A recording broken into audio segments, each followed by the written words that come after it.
Hello friends, welcome to my YouTube channel Aman law classes. और first of all आप सबका बहुत बहुत शुक्रिया, थैंक यू। आप सब ने काफ़ी अच्छा फीडबैक दिया मेरी फर्स्ट वीडियो पे, थैंक्स टू ऑल। तो इस वीडियो में भी हम इंट्रोडक्शन की ही बात करेंगे कॉन्स्टिट्यूशन के। जैसे हमने लास्ट वीडियो में बात करा था कॉन्स्टिट्यूशन के इंट्रोडक्शन के थोड़ा सा पार्ट हमारा रह गया था। तो इसमें भी हम थोड़ा सा कॉन्स्टिट्यूशन की मेकिंग देख लेते हैं, ठीक है। तो मेकिंग ऑफ द कॉन्स्टिट्यूशन में क्या क्या चीज़ें जैसे आती हैं। अब इसमें आप ये देखो सबसे पहले कि 8 अगस्त 1942, ठीक है, the quit India movement was started. और इसी क्विट इंडिया मूवमेंट के बाद एक क्रिप्स मिशन आता है, ठीक है। और वो कब आया? 1942 को, in which it was recommended to make a constitution. अब आपको ये चीज़ याद रखनी है कि कॉन्स्टिट्यूशन बनाने की रिकमेंडेशन कौन से मिशन में दी गई थी? तो वो क्रिप्स मिशन में दी गई थी, ठीक है। मतलब ये बताया गया कि देखो, आपको अगर किसी कंट्री को रन करना है तो आपको उसके लिए कॉन्स्टिट्यूशन चाहिए, क्योंकि कॉन्स्टिट्यूशन एक सेट ऑफ रूल्स है जिस पे पूरी कंट्री चलती है, ठीक है। फिर उसके बाद 1946 में कैबिनेट मिशन स्टार्ट हुआ, ठीक है।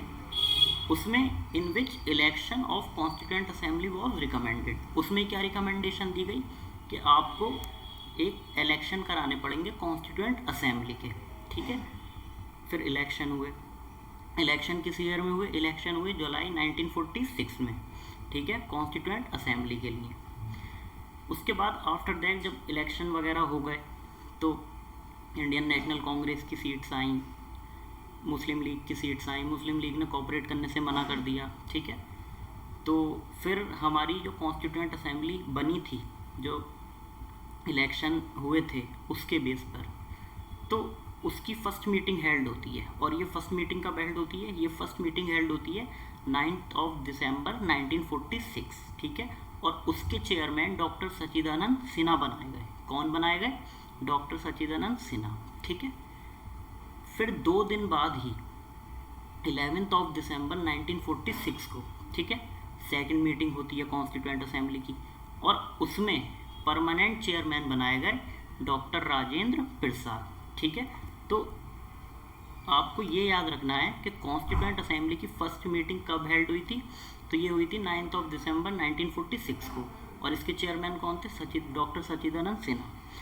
फिर 2 दिन बाद मीटिंग हुई कॉन्स्टिट्यूएंट असेंबली की 11 दिसंबर 1946 को। और इसके परमानेंट चेयरमैन कौन बनाएगा? डॉक्टर राजेंद्र प्रसाद, ठीक है। ये आपके क्वेश्चंस कॉम्पिटिटिव एग्जाम के लिए भी तैयार हो जाते हैं।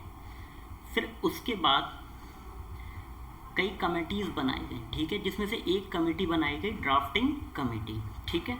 अब ड्राफ्टिंग कमेटी के जो चेयरमैन थे वो थे डॉक्टर BR अम्बेडकर, ठीक है। कॉन्स्टिट्यूएंट असेंबली के चेयरमैन अलग थे और ड्राफ्टिंग कमेटी के चेयरमैन अलग थे। ड्राफ्टिंग कमेटी के चेयरमैन थे डॉक्टर BR अम्बेडकर, ठीक है, जिन्होंने कॉन्स्टिट्यूशन को बनाना शुरू करा, ठीक है। और कॉन्स्टिट्यूशन को बनने में, जैसे मैंने आपको पहले वीडियो में भी बताया था, कितना टाइम लगा? 2 ईयर्स 11 मंथ्स एंड 18 डेज, ठीक है। और इसमें मैं आपको एक नोट बता दूं कि जो हमारी डेट ऑफ इनेक्टमेंट थी, ठीक है, मैंने आपको लास्ट वीडियो में बताई थी, वो थी हमारी 26 नवंबर 1949, ठीक है। तो उस इनेक्टमेंट वाली डेट पे भी कुछ आर्टिकल्स इन्फोर्स कर दिए गए थे, और वो सारे आर्टिकल्स मैंने आपको ये नोट में मेंशन कर रखे हैं, ठीक है। And finally the whole constitution came into force on 26 January 1950 and that is why we celebrate Republic Day on this date every year. जैसे कि आप सब लोग जानते ही हैं, पूरा कॉन्स्टिट्यूशन हमारा बन के कब तैयार हो गया? जो फिर वो लागू हुआ 26 जनवरी 1950 से वो लागू हो गया कम्प्लीटली, ठीक है।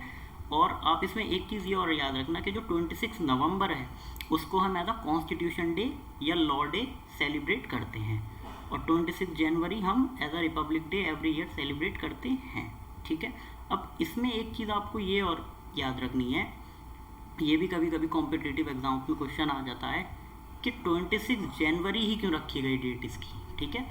तो उसका रीज़न ये है कि first demand for full freedom was made by freedom fighters at Ravi river in Lahore on 26 January 1930। मतलब जो पूरी आज़ादी जिसे कहते हैं ना, पूरी तरह से आज़ादी की जो मांग करी गई थी सबसे पहले, वो कहाँ पे करी गई थी? रावी रिवर पर करी गई थी, ठीक है। और कब करी गई थी? 26 जनवरी 1930। इसलिए कॉन्स्टिट्यूशन की इन्फोर्समेंट डेट का दिन 26 जनवरी रखा गया, ठीक है। अब इसमें हम बात कर लेते हैं नेचर ऑफ इंडियन कॉन्स्टिट्यूशन का, कि इंडियन कॉन्स्टिट्यूशन का जो नेचर है वो कैसा है, ठीक है। अब इसमें ना नेचर आपका 3 तरह से होता है, ठीक है। एक होता है फेडरल, एक होता है यूनिटरी, और एक होता है कोफेडरेशन, ठीक है। अब देखो, फेडरल वो होता है जहाँ पे union and states both are equal, मतलब फेडरल में यूनियन और स्टेट आपकी दोनों इक्वल होती हैं, ठीक है, इक्वल पावर्स होती हैं, ठीक है। यूनिटरी वो होता है हमारा जिसमें यूनियन गवर्नमेंट के पास ज़्यादा पावर होती है और यूनियन ज़्यादा स्ट्रांग होती है, और स्टेट जो है वो वीक होती है, ठीक है। और कोफेडरेशन हमारा होता है जिसमें स्टेट जो है वो स्ट्रांग होती है और यूनियन सबऑर्डिनेट होती है, ठीक है। समझ आया नहीं? मतलब कोफेडरेशन जो है वो फेडरल का थोड़ा सा उल्टा होता है, ठीक है। फेडरल का नहीं, आप यूनिटरी का कह सकते हो, ठीक है। यूनिटरी का थोड़ा सा उल्टा होता है। यूनिटरी में हमारी यूनियन स्ट्रांग है और स्टेट वीक है, और कोफेडरेशन में हमारी स्टेट स्ट्रांग है और यूनियन सबऑर्डिनेट है, ठीक है। और फेडरल में दोनों के पास इक्वल पावर होती है। तो अब हमारे कॉन्स्टिट्यूशन का मतलब इंडियन कॉन्स्टिट्यूशन का नेचर कैसा है? तो अकॉर्डिंग टू केसी वियर, ठीक है, Indian constitution is a quasi federal. K C Wheare ने कहा है कि जो इंडियन कॉन्स्टिट्यूशन है वो क्वासी फेडरल है, ठीक है। क्वासी फेडरल से क्या मतलब है? क्वासी फेडरल से मतलब ये है कि यूनियन के पास अपनी पावर है, स्टेट के पास अपनी पावर है, बट कहीं ना कहीं यूनियन गवर्नमेंट के पास थोड़ा सा ज़्यादा पावर है, ठीक है। इसलिए ये क्वासी फेडरल केसी वियर ने इंडियन कॉन्स्टिट्यूशन को बोला है। अब आइवर जेनिंग्स ने क्या बोला है? आइवर जेनिंग्स ने बोला है कि the Indian constitution is federal but bias toward central, कि फेडरल तो है वो, ठीक है, मतलब यूनियन के पास अपनी पावर है, स्टेट के पास अपनी पावर है, ठीक है, लेकिन कहीं ना कहीं वो यूनियन की तरफ थोड़ा सा बायस्ड है, ठीक है। ये भी स्टेटमेंट्स आपको याद रखनी, इनसे रिलेटेड क्वेश्चंस भी कॉम्पिटिटिव एग्जाम्स में आपको मिल जाएंगे, ठीक है। अब अकॉर्डिंग टू ऑस्टिन, ऑस्टिन के हिसाब से it is a cooperative federalism. इसका मतलब ये है कि फेडरलिज्म तो है, ठीक है, बट दोनों एक तरह से एक दूसरे पे इंटरडिपेंडेंस भी हैं, ठीक है, दोनों एक दूसरे पे इंटरडिपेंडेंट हैं, ठीक है। फिर आ जाता है बी आर अम्बेडकर ने क्या कहा है? तो बी आर अम्बेडकर ने बोला it is a unique combination of federal and unitary. मतलब बी आर अम्बेडकर ने बताया कि ये जो इंडियन कॉन्स्टिट्यूशन है ये एक अलग सा अनोखा सा कॉम्बिनेशन है, ठीक है, फेडरल का भी और यूनिटरी का भी। और एक स्टेटमेंट अगर हम और देख लें, according to D D Basu it is the combination of both, और डी डी बासु ने बताया है कि ये दोनों का ही कॉम्बिनेशन है, ठीक है, मतलब फेडरल का भी है और यूनिटरी का भी है, ठीक है। अब इसमें हम फीचर्स ऑफ फेडरल कॉन्स्टिट्यूशन देख लें कि फेडरल कॉन्स्टिट्यूशन के फीचर क्या क्या होते हैं। तो सबसे पहला फीचर होता है डिस्ट्रीब्यूशन ऑफ पावर, ठीक है, जो आपको शेड्यूल 7 में एक लिस्ट दी गई है, ठीक है, 3 लिस्ट दी गई हैं आपको। शेड्यूल 7 में कितनी लिस्ट हैं? 3 लिस्ट हैं, ठीक है, जिसमें ये बताया गया है कि कौन कौन सी चीज़ों पर स्टेट लॉ बना सकती है, कौन कौन से ऐसे कंसेप्ट हैं जिन पर यूनियन लॉ बना सकती है, और कौन करंट लिस्ट का मतलब होता है वो वाले सब्जेक्ट्स जिन पर स्टेट भी और यूनियन भी, यानी कि state government as well as union government दोनों ही उस पर लॉज बना सकती हैं, ठीक है। तो ये एक फीचर है फेडरल कॉन्स्टिट्यूशन का। दूसरा फीचर आ जाता है कि रिटन कॉन्स्टिट्यूशन है, ठीक है, जैसा मैंने आपको पहली वीडियो में बताया था। तीसरा फीचर आ जाता है सुपरमेसी ऑफ द कॉन्स्टिट्यूशन, कि कॉन्स्टिट्यूशन जो है हमारा वो सुप्रीम है, ठीक है। चौथा फीचर आ जाता है फेडरल कॉन्स्टिट्यूशन के अथॉरिटी ऑफ द कोर्ट, ठीक है, कोर्ट के पास अथॉरिटी सबसे एक तरह से ज़्यादा है। जैसे मैंने एक, अगर मैं इसको थोड़ा सा लिंक करूँ, देखिए आप भी ना चीज़ों को थोड़ा लिंक करना सीखना, जब मैं आपको और चीज़ बताऊं कि इस लॉ से उस लॉ में क्या कनेक्टिविटी बन रही है, तो ये लिंक करना आना चाहिए। जैसे मतलब अथॉरिटी ऑफ द कोर्ट, जैसे एक तरह से हमारा कोर्ट जो है वो उसके पास अथॉरिटी है, ठीक है। उसके बाद हमारा नेक्स्ट आता है फीचर्स ऑफ यूनिटरी कॉन्स्टिट्यूशन। पहले हमने काय के फीचर्स देखे फेडरल कॉन्स्टिट्यूशन के, अब हम फीचर्स देख लेते हैं यूनिटरी कॉन्स्टिट्यूशन के, ठीक है। तो यूनिटरी कॉन्स्टिट्यूशन के फीचर में सबसे पहले आता है एमरजेंसी प्रोविज़न, ठीक है। एमरजेंसी प्रोविज़न हमें कहाँ दिए हुए हैं, आर्टिकल 352 से लेके 360 तक, ठीक है। दूसरा आ जाता है अपॉइंटमेंट ऑफ गवर्नर। ये भी आप लोग जानते हैं कि गवर्नर का अपॉइंटमेंट कौन करता है, प्रेसिडेंट करता है, ठीक है। और ये किस आर्टिकल में दिया हुआ है, आर्टिकल 155 में, ठीक है। थर्ड आ जाता है हमारा पार्लियामेंट, ठीक है। Union legislature has power to make a new state, to establish and to change name and boundaries of the state. मतलब एक नई स्टेट बनाने की पावर किसके पास है, पार्लियामेंट के पास है, ठीक है, जिसको हम यूनियन लेजिस्लेचर भी कहते हैं, ठीक है। और किसी स्टेट का नाम चेंज करना हो या बाउंड्री चेंज करनी हो तो ये भी पावर किसके पास है, पार्लियामेंट के पास ही ये पावर है, ठीक है। और हम इसका एक और फीचर देख लें अगर यूनिटरी कॉन्स्टिट्यूशन का, तो इसमें हम देखेंगे the parliament has power to make laws on the subject of state list in national interest. मतलब जैसे स्टेट के उस पर, स्टेट के कंसेप्ट पे स्टेट गवर्नमेंट लॉ बनाती है, ठीक है। बट लेकिन जहाँ पे कहीं भी नेशनल इंटरेस्ट की बात आती है तो वहाँ पर पार्लियामेंट भी लॉ स्टेट पर बना सकती है, जहाँ भी नेशनल इंटरेस्ट की बात आती है, ठीक है। तो अब हम इसके आ जाते हैं कंक्लूजन पर कि कंक्लूजन क्या है, मतलब है कैसा हमारा कॉन्स्टिट्यूशन। हमने फेडरल के फीचर्स पढ़ लिए, हमने यूनिटरी के फीचर्स पढ़ लिए। अब हम देखते हैं कि कंक्लूजन क्या है। तो कंक्लूजन इसका ये है, we can say that our constitution is neither fully federal nor fully unitary. मतलब ना तो पूरी तरह से फेडरल है, ना ही पूरी तरह से यूनिटरी है, ठीक है। It is a blend of both federal as well as unitary. मतलब ये जो है एक तरह से दोनों का ही एक कॉम्बिनेशन सा है, ठीक है,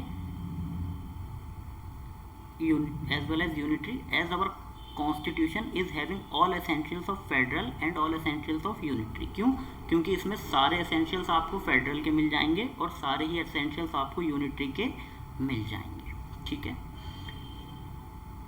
तो आई होप आपको ये इतना इंट्रोडक्शन पार्ट जो है वो समझ में आया होगा, ठीक है। मैं एक बार आपको वो चीज़ें रिकॉल करा देता हूँ जो आपको कॉम्पिटिटिव एग्जाम्स में मिल सकती हैं। देखो, एक तो आप ये स्टेटमेंट्स अच्छे से देख लो कि केसी वियर ने बोला Indian constitution is a quasi federal, Ivor Jennings ने बोला the Indian constitution is a federal bias towards central, ठीक है।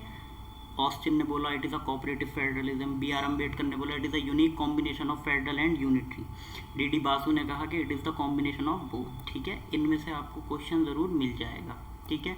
नेक्स्ट आप ये याद रखो ये वाली बात कि मतलब 26 जनवरी ही क्यों इन्फोर्समेंट डेट को चूज़ किया गया इस डेट को। तो इस डेट को इसलिए चूज़ किया गया क्योंकि ये मैंने आपको बताया कि फुल फ्रीडम मोटो जो सबसे पहले डिमांड करा गया था वो 26 जनवरी 1930 को डिमांड करा गया था। और कहाँ पे करा गया था? रावी रिवर पे, ठीक है। नेक्स्ट आप ये याद रखो कि इनेक्टमेंट वाली जो डेट मैंने आपको बताई थी, मतलब जब ये इनेक्ट और एडॉप्ट किया गया था हमारा 26 नवंबर 1949 को, तो तब भी जो ये आर्टिकल्स मैंने नोट में दे रखे हैं, ये वाले सारे आर्टिकल्स उसी टाइम पर एनफोर्स हो गए थे।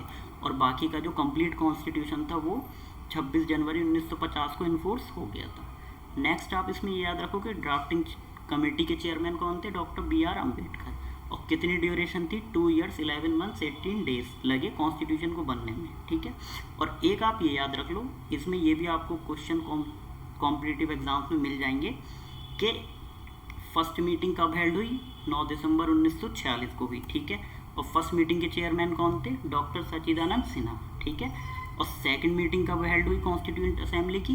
वो हुई 11 दिसंबर 1946 को, 2 दिन बाद। और उसमें परमानेंट चेयरमैन किसको बनाया गया? डॉक्टर राजेंद्र प्रसाद, ठीक है। तो ये चीज़ें हैं, इसी में आपको कॉन्स्टिट्यूशन का इंट्रोडक्शन मैंने आपको काफ़ी अच्छे से दे दिया। देखो, आप लोग भी मुझसे जुड़े रहो, ठीक है।